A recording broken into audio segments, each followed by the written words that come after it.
So guys, doctor ghost ഞാനിപ്പോൾ പറയാൻ വേണ്ട കഥ എന്ന് വെച്ചിട്ടുണ്ടെങ്കിൽ റിയൽ ലൈഫ് സ്റ്റോറിലുള്ളൊരു കാര്യമാണ്.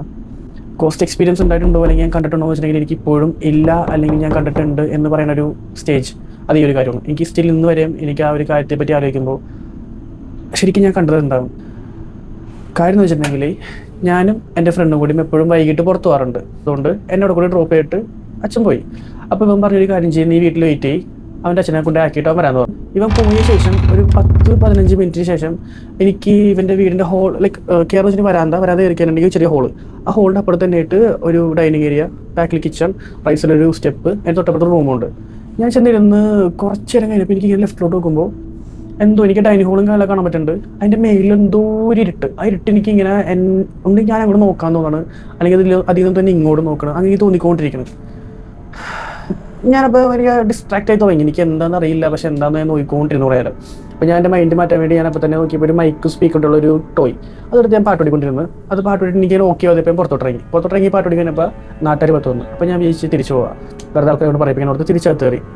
ആദ്യം ഉണ്ടായി എനിക്ക് ബുദ്ധിമുട്ടിനേക്കാളും ഇരട്ടിയായിട്ട് എനിക്ക് ഹാർട്ട് ബീറ്റും പിന്നെ സ്വെറ്റ് ചെയ്യാനും പിന്നെ എന്തോ ഒരു ടെൻഷനും ഭയങ്കര അൺകംഫർട്ടബിൾ ആയിട്ട് തുടങ്ങി. എനിക്ക് വേറെ പ്രത്യേകിച്ചൊന്നുമില്ല, പക്ഷെ എനിക്ക് അതിനകത്തോട് നോക്കുമ്പോൾ എനിക്ക് അതിൻ്റെ അകത്ത് നിന്ന് എന്തോരം നോക്കണം, അല്ലെങ്കിൽ എനിക്ക് അങ്ങോട്ട് നോക്കിക്കൊണ്ടിരിക്കാൻ തോന്നണം. പിന്നെ എനിക്ക് ഹാർട്ട് ബീറ്റിങ്ങാളും കൂടണം, പിന്നെ സ്ട്രെസ് ആവണം. പക്ഷേ എനിക്ക് എന്താ കാര്യം വെച്ചാൽ എനിക്കൊന്നും ഇല്ല പറയാനായിട്ട്. ചെന്നിട്ട് നേരെ ഇവൻ്റെ മേളിൽ റൂമിൽ പോയി കുളിക്കാൻ ഇവൻ. അപ്പോൾ ഞാൻ ചെന്ന് അവിടെ പുറത്തിരുന്ന് അവൻ പോയി ബാത്റൂമിൽ പോയ ശേഷം പിന്നെയും എനിക്ക് എന്തോ ഒരു ആ വീട്ടിലെന്തോ എന്നെ അവിടെ നിന്ന് നോക്കണം, ഇവിടെ നിന്ന് എന്തോ നോക്കണം, അങ്ങനെ ചിന്തകൾ തന്നെ. ഇവൻ വന്ന് തിരിച്ചു വന്നതിന് ഇവൻ ഡ്രസ്സ് ഇടാൻ വേണ്ടി റൂമിൽ കയറി. ആ റൂമിൽ കയറി കഴിയുമ്പോൾ ഡോർ അടച്ചിട്ടില്ല. അപ്പോൾ ഇവൻ ടീഷർട്ട് ഇടുന്ന ടൈമിൽ ഇവൻ്റെ തൊട്ട് സൈഡിലായിട്ട് ഒരു 3 ജനൽ, അതിൽ ഇവൻ ലെഫ്റ്റ് സൈഡിൽ കോർണർ നിൽക്കണം.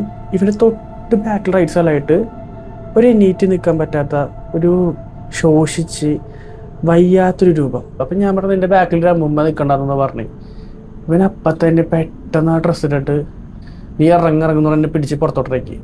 ഇവിടെ കുറച്ച് പ്രശ്നം ഉണ്ടായിരുന്നതിന് മുമ്പ് ഇത് വളരെ കൂടുതലായിട്ട് ഈ ബാധയുള്ള ഇഷ്യൂ വന്നപ്പോഴാണ് ഇവർ നോക്കിച്ചത്. അത് നോക്കിച്ചപ്പോൾ കണ്ടപ്പോൾ തന്നെ പറഞ്ഞ് വീട്ടിലെന്തോ കുഴപ്പമുണ്ട്. വീട്ടിൽ പോയി പൂജയും കാര്യങ്ങളൊക്കെ നടത്തി ഒരു 5 മാസത്തിന് ശേഷമാണ് ആ വീട്ടിൽ ഒറ്റയ്ക്ക് ഞാൻ നിന്നതും ഈ പറഞ്ഞ രൂപം കണ്ടതും എനിക്ക് ഡിസ്ട്രാക്ഷൻസ് ഒക്കെ വന്നതും എല്ലാം ആ സമയത്താണ്. ഇതേ സമയം ഞാൻ ആ വീട്ടിലിരിക്കണം, ഇവൻ്റെ ബാക്കിൽ ആ രൂപം നിൽക്കണം. അതിപ്പോഴും എൻ്റെ കണ്ണടച്ചിട്ടുണ്ടെങ്കിൽ എൻ്റെ മനസ്സിൽ ആ 3 ജനലിൻ്റെ അടുത്ത് ഇവിടെ നിന്ന് ടീഷർട്ട് ഇടണം, എൻ്റെ ബാക്കിൽ നീക്കാൻ പറ്റാത്തൊരു രൂപം അതിന് മുമ്പിൽ കണ്ടിട്ടുണ്ട്. അവൻ പറഞ്ഞത് ഇതൊക്കെ കഴിഞ്ഞ് എല്ലാം പോയിന്ന് വിശ്വസിച്ച് എല്ലാം കഴിഞ്ഞ ടൈമിലാണ്, ഒരു 5 മാസം അടുത്ത് കഴിഞ്ഞപ്പോഴാണ് ഞാൻ ഈ രൂപം ഈ ഒരു കാര്യം എക്സ്പീരിയൻസ് ചെയ്തത് അവിടെ. പിന്നീട് ഉണ്ടായ കാര്യങ്ങൾ ഇതിനേക്കാൾ അപ്പുറമാണ്. നിങ്ങൾക്കറിയണമെന്നാണെങ്കിൽ